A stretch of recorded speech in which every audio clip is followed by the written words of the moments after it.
Exodus chapter 21. Here are the laws you must explain to the people of Israel. Suppose you buy a Hebrew servant, he must serve you for 6 years, but in the 7th year, you must set him free. He does not have to pay anything. If he does not have a wife when he comes, he must go free alone. But if he has a wife when he comes, she must go with him. Suppose his master gives him a wife, and suppose she has sons or daughters by him, then only the man will go free. The woman and her children will belong to her master. But suppose the servant says, I love my master and my wife and my children. I don't want to go free. Then his master must take him to the judges. His master must take him to the door or doorpost of his master's house. His master must poke a hole through his servant's earlobe into the door or doorpost. Then he will become his servant for life. Suppose a man sells his daughter as a servant, then she can go free as male servants do. But what if the master who has chosen her does not like her? Then he must let the man buy her back. He has no right to sell her to strangers. He has broken his promise to her. What if he chooses her to marry his sons? Then he must grant her the rights of a daughter. What if her master marries another woman? He must still give the first one her food and clothes and sleep with her. If he does not provide her with those 3 things, she can go free. She does not have to pay anything. Anyone who hits and kills someone else must be put to death. Suppose they did not do it on purpose. Suppose I let it happen. Then they can escape to a place I will choose. But suppose they kill someone on purpose, and then they take them away from my altar and put them to death. Anyone who attacks their father or mother must be put to death.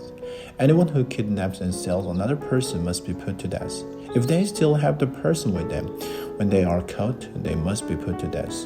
Anyone who asks for something bad to happen to their father or mother must be put to death.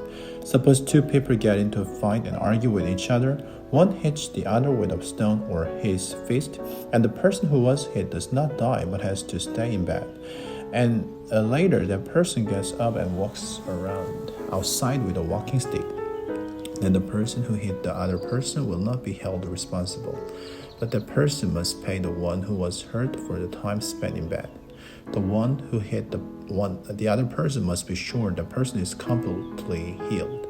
Suppose a person beats their male or female slave to death with a club, that person must be punished. But they will not be punished if the slave gets up after a day or 2. After all, the slave is their property. Suppose some people are fighting and one of them hits a pregnant woman, and suppose she has her baby early but is not badly hurt, then the one who hurt her must pay a fine. That person must pay what the woman's husband asked for and the court allows. But if someone is badly hurt, a life must be taken for a life. An eye must be put out for an eye, a tooth must be knocked out for a tooth, a hand must be cut off for a hand, and a foot for a foot.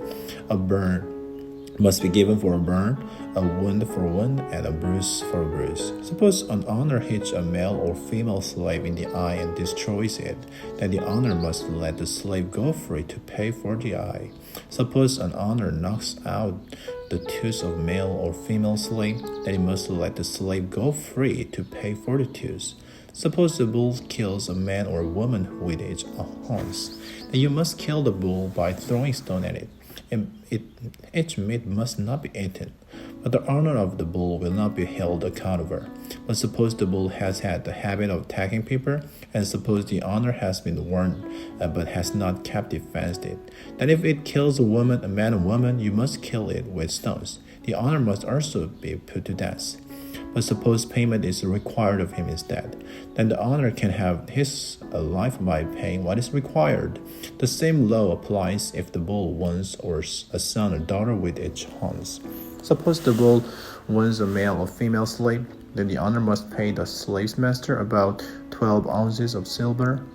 You must kill the bull with the stones. Suppose someone uncovers a pit or digs one and does not cover it, and suppose an ox or donkey falls into it, then the person who opened the pit must pay the animal's owner for the loss. The dead animal will belong to the person who opened the pit. Suppose someone's bull wounds a neighbor's bull and it dies, and then the neighbor must sell the live one, and they must share the money and the dead animal equally. But suppose people knew that the bull had the habit of attacking, and suppose the owner did not keep it fenced, and then the owner must give another animal to pay for the dead animal, and the dead animal will belong to the owner. Exodus chapter 22. Suppose someone steals an ox or a sheep, and suppose that a person kills it or sells it, then the thief must pay back 5 oxen for the ox, or the thief must pay back 4 sheep for the sheep. Suppose you catch a thief breaking into your house at night, and suppose you hit the thief and the thief dies, then you are not guilty of murder. But suppose it happens after the sun has come up, then you are guilty of murder. Anyone who steals must pay for whatever they steal, but suppose the thief does not have anything, then the thief must be sold to pay for what was stolen. What if the stolen oxen, donkey or sheep is found alive with the thief? Then the thief must pay back twice as much. Suppose someone lets their livestock eat grass in someone else's fields or vineyard, then they must pay that the person back from the best crops of their own field or vineyard. Suppose a fire breaks out and spreads into bushes. Suppose it burns cut and stacks grain or grain that is still growing, or suppose it burns the whole field, then the one who started the fire must pay for the loss. Suppose someone gives a neighbor silver or other things to keep safe, and suppose they are stolen from the neighbor's house. The thief, if caught, must pay back twice as much as was stolen. But suppose the thief is not found, then the neighbor must go to the judges that will decide whether the neighbor has stolen the other person's property. Suppose you have an ox, donkey, sheep, or clothing that does not belong to you, or you have the other property lost by someone else, and suppose someone says, "That belongs to me." Then both people must bring their case to the judges. The one the judge decides is guilty must pay back twice as much to the other person. Suppose someone asks their neighbor to take care of a donkey, ox, sheep, or any other animal, and suppose the animal dies or gets hurt, or suppose it is stolen while no one is looking, then the problem will be settled by promising the Lord to tell the truth. Suppose the neighbor says, "I didn't steal your property," then the owner must accept what the neighbor says. No payment is required. But suppose the animal really was stolen, then the neighbor must pay the owner back. Or suppose it was torn to pieces by a wild animal, then the neighbor must bring in what is left as proof. No payment is required. Suppose someone borrows an animal from their neighbor and it gets hurt or dies while the owner is not there, then the borrower must pay for it. But suppose the owner is with the animal, then the borrower will not have to pay. If the borrower hired the animal, the money paid to hire it covers the loss.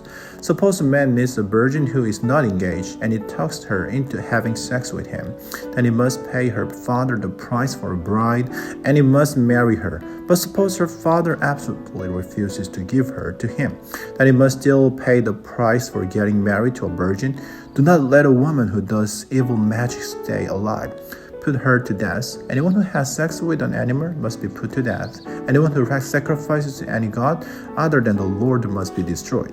Do not treat outsiders badly. Do not give them a hard time. So remember, you were outsider in Egypt. Do not take advantage of widows. Do not take advantage of children whose fathers have died. If you do, they might cry out to me. I will certainly hear them, and I will get angry. I will kill you with a sword. Your wives will become widows. Your children's fathers will die. Suppose you lend money to one of my people among you who is in need. Then do not treat it like a business deal. Do not charge any interest at all. Suppose your neighbor owes your money and gives you a coat as a promise to pay it back. Then return it by sunset. That coat is the only things your neighbors owns to wear or sleep in. When they cry out to me, I will listen because I'm loving and kind. Do not speak evil things against God. Do not curse the ruler of your people. Do not keep for yourself your grain offerings or wine offerings. You must give me the oldest of your sons. Do not do the same with your cattle, the sheep. Let them stay with their mothers for 7 days, but give them to me on the 8th day. I want you to be my holy people, so do not eat the meat of any animal that has been torn by wild animals. Throw it to the dogs.